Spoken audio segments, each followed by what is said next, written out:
Bismillahirrahmanirrahim. Assalamualaikum warahmatullahi wabarakatuh. Para pemirsa Tasih TV dimanapun Anda berada yang dirahmati Allah Subhanahu wa Ta'ala, kita bertemu kembali dalam acara Bincang-Bincang Ekonomi Syariah dalam program Syiar Ekonomi Islam yang membicarakan seputar ekonomi syariah. Para pemirsa yang dirahmati Allah Subhanahu wa Ta'ala, sekarang ini lagi viral penyebaran virus corona atau disebut dengan COVID-19. Tentunya ini tidak hanya di negara kita saja, bahkan di seluruh belahan dunia juga mengalami hal yang serupa. Sebagai seorang muslim, apa yang harus kita lakukan? Maka kami akan menyampaikan beberapa tips serta harapan kepada kita semua agar kita benar-benar bisa menghadapi ini dengan betul-betul sesuai dengan perintah Allah dan Rasulnya SAW. Para pemirsa yang dirahmati Allah Subhanahu wa Ta'ala, kalau kita membuka firman Allah Subhanahu wa Ta'ala pada surah Az-Zariyat, a'udzubillahi minasyaitonir rajim, wa ma khalaqtul jinna wal insa illa liya'budun. Bahwa penciptaan manusia, kata Allah, hanyalah untuk beribadah kepadanya. Dengan kata lain, orientasi hidup kita semata-mata beribadah kepada Allah Subhanahu wa Ta'ala. Maka apapun yang kita kerjakan haruslah diawali dengan nama Allah atau disebut dengan bismillah. Mengakhiri pekerjaan kita haruslah dengan memuji nama Allah, disebut dengan alhamdulillah. Ketika apa yang kita lakukan tidak sesuai dengan harapan kita, atau ada hal-hal yang mungkin kita kurang menerima keadaan itu, kita mengucapkan innalillah. Sehingga hidup kita semuanya berpulang kepada Allah. Diawali dengan bismillah, diakhiri dengan alhamdulillah, dan menyikapi segala sesuatu dengan mengucapkan innalillah jika itu tidak menyenangkan diri kita.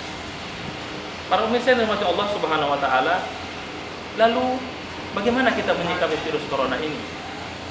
Bahwa Allah Subhanahu wa Ta'ala pernah mengatakan kepada kita dalam salah satu firman-Nya, a'udzubillahi minasyaitonir rajim, qul la yusibana illa ma kataballahu lana.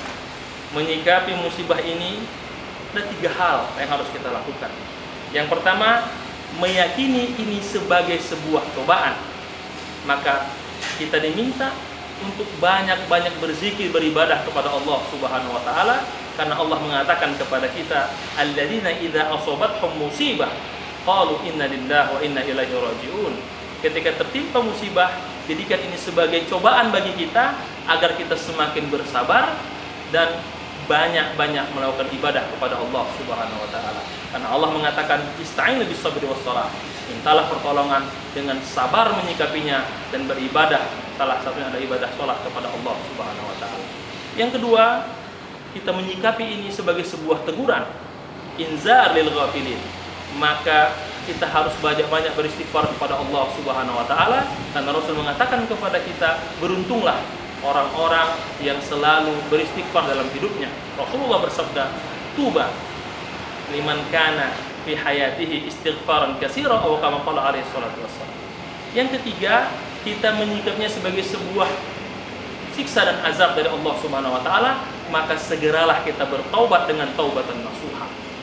Memang secara umum manusia ketika mendapatkan musibah pasti dia mengatakan itu sebagai cobaan. Padahal hakikatnya kalau dia mau merenung dengan jujur, mengatakan kepada diri sendiri, dia akan bisa mengatakan apakah ini sebagai azab sehingga harus bertobat-tobat nasuha, atau sebagai teguran maka ia beristighfar kepada Allah, atau sebagai cobaan maka ia banyak bersabar dan berdoa kepada Allah Subhanahu wa Ta'ala.